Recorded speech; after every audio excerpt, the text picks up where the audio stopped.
Hello à tous, c'est MeloGP et on se retrouve aujourd'hui pour résumer la séance d'essai 3, les qualifications, mais aussi la grande nouveauté 2023, les courses sprint. Commençons par résumer rapidement les essais 3 qui durent désormais 30 minutes et qui ne comptent pas pour les qualifications. Avant de commencer, parlons rapidement de Pol Espargaro. Nous avons eu quelques nouvelles. Il s'en sort relativement bien, mais quand même avec une mâchoire fracturée, des micro-fractures au niveau des vertèbres et une contorsion pulmonaire.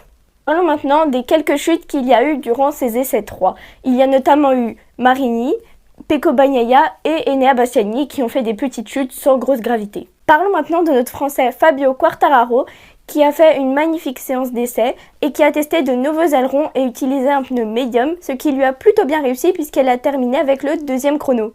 Et pour une immersion encore plus totale, il y a des nouveaux micros sur les caméras embarquées des pilotes qui nous donnent l'impression d'être à côté du circuit. Et pour clore sur cette dernière séance d'essai du week-end, passons aux résultats. Marco Bezzecchi a eu le meilleur chrono, en deuxième position donc Fabio Quartararo, en troisième nous retrouvons Aleix Espargaro, en cinquième Miguel Oliveira, en quatorzième Johann Zarco. Passons maintenant au résumé des tant attendues qualifications qui, je le rappelle, comptent pour la course sprint et la course habituelle du dimanche. Nous avons eu une magnifique surprise durant ces qualifications et je parle bien évidemment de Marc Marquez qui a d'ailleurs utilisé un pneu hard à l'avant. Il a fait le meilleur chrono de la Q1 suivi de Miguel Oliveira, ce qui pour les deux leur a permis d'accéder à la Q2.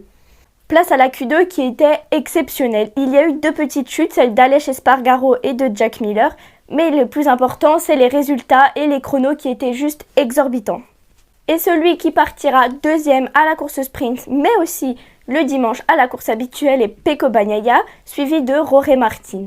Malheureusement pour nos Français, c'est moins bon. Ils partiront loin derrière. Fabio Quartararo à la 11e place et Zarco à la 10e position. Et parlons maintenant de notre poleman qui a fait un chrono juste exceptionnel, un nouveau record, 1 minute 37 secondes et 226 millièmes. Et c'est évidemment Marc Marquez.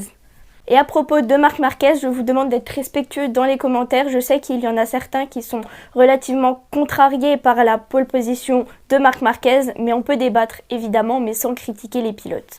Et passons maintenant au plus attendu, au plus inattendu, au plus exceptionnel de ce week-end, la première course sprint de l'histoire du MotoGP. 12 tours, 55 km et 100 mètres, un peu moins de 30 minutes. Et c'était aujourd'hui, ce samedi, la première course sprint.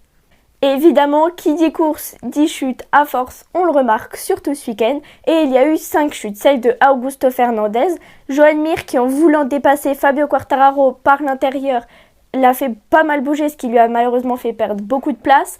Mais du coup, Joan Mir est tombé malheureusement.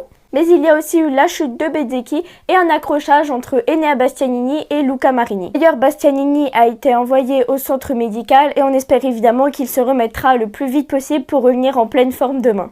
Mais évidemment, il y a eu beaucoup de spectacles, notamment des magnifiques dépassements, comme celui de Jack Miller, ce qui lui a permis de leader la course pendant un moment, puis il a terminé 4e, mais aussi un magnifique dépassement de Marc Marquez qui le fait aller sur le podium et il termine donc 3e derrière Jorge Martin qui a fait une magnifique course en leadant d'ailleurs une grosse partie de cette sprint race et Pecco Bagnaia le premier avec donc 12 points. Côté français, une petite déception, Fabio Quartararo a terminé 10e et donc hors des points et Johann Zarco a terminé 8e et remporte donc 2 points.